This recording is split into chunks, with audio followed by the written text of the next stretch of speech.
If you can answer all of these money questions, you're in great financial shape and on your way to becoming wealthy. Some of these are straightforward to answer, but most people would be completely stumped. Unfortunately, failing to address them will most likely result in a career of poor financial management. If you can clearly answer these questions, you almost certainly will be very well off financially. But if you can't, you have some homework to do. Welcome to Cashflow Canvas, where we teach lessons about investment and money-saving techniques. If you want to make your financial future better, make sure to like this video and subscribe to our channel for the latest updates. How much money do you need to retire? If you're like most people, the concept of how much money you'll need for a pleasant retirement is terrifying. But the reality is that knowing this amount is vital to success. Calculating how much you need to retire is fairly straightforward, but most individuals fail to do so. To learn how to calculate this because they are scared that the amount required will be so large that they will never be able to reach it, assuming a 4% withdrawal rate, which is considered a sustainable amount.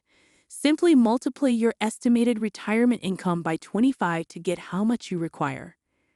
For example, if your expected retirement income is $50,000, you only need $1,250,000 to withdraw that amount safely each year.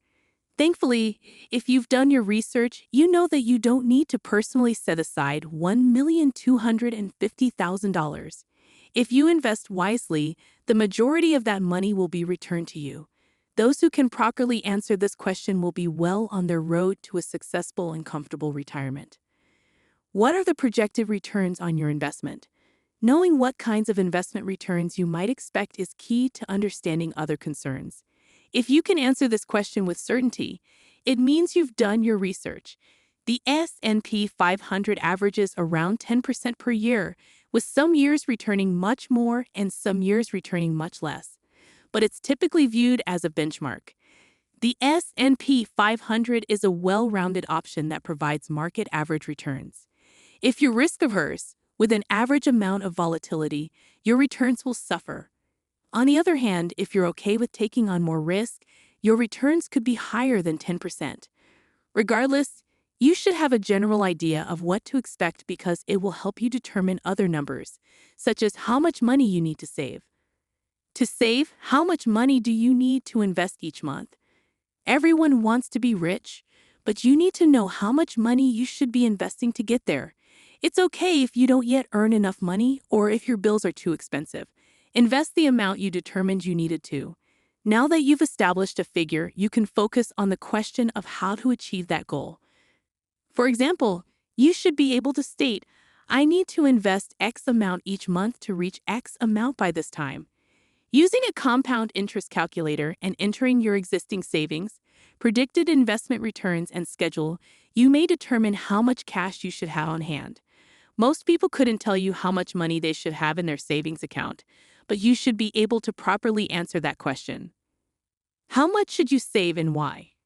Generally, it is recommended to have 3 to 6 months of costs set aside in a savings account and around 2 months of expenses set aside in a checking account. However, there is no exact science to establishing how much a person should have.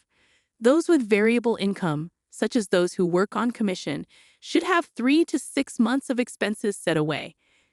People who rely on gratuities or are self-employed should be cautious. On the other hand, having too much cash on hand might be a problem in and of itself. Each month, your money sits in a checking account, generating little to no interest and losing purchasing power due to inflation. How much money should you put aside for the future? Knowing how much money you need to save for future purchases, especially major ones, can be difficult and is sometimes overlooked. Being debt-free is a significant accomplishment that can greatly free up your money for potential future needs. But you must consider your impending bills carefully. If you own your car outright, it will not cost you anything in the form of monthly debt payments. But that doesn't mean there aren't any monthly costs associated with replacing it. Assuming you don't want to borrow money for a newer vehicle down the road, how much money do you need to be setting aside now for that future purchase if you need $25,000 to pay it off? In 4 years, you should be saving over $500 per month only for auto payments. What about home maintenance and improvements? It's worth planning for a roof or kitchen replacement years ahead of time to avoid incurring debt to finance the purchase. Consider it like making payments to yourself in various accounts. If you're like most individuals, you're lucky if you know what type of retirement or investment account you're putting money into, let alone the advantages and downsides of these accounts. Choosing the correct accounts for your investments shows that you've done your research and understand how to optimize your money. There are numerous advantages connected with distinct account types. Using accounts that do not align with your situation will result in significantly less money accumulated over time, as well as a large tax burden during retirement that consumes a large percentage of your retirement income. Ideally, you will be aware of the benefits and drawbacks associated with various accounts such as IRAs, Roth IRAs, 401ks, and other alternatives. Knowing which account is ideal for your case demonstrates that you've done your research and are serious about maximizing the money you save.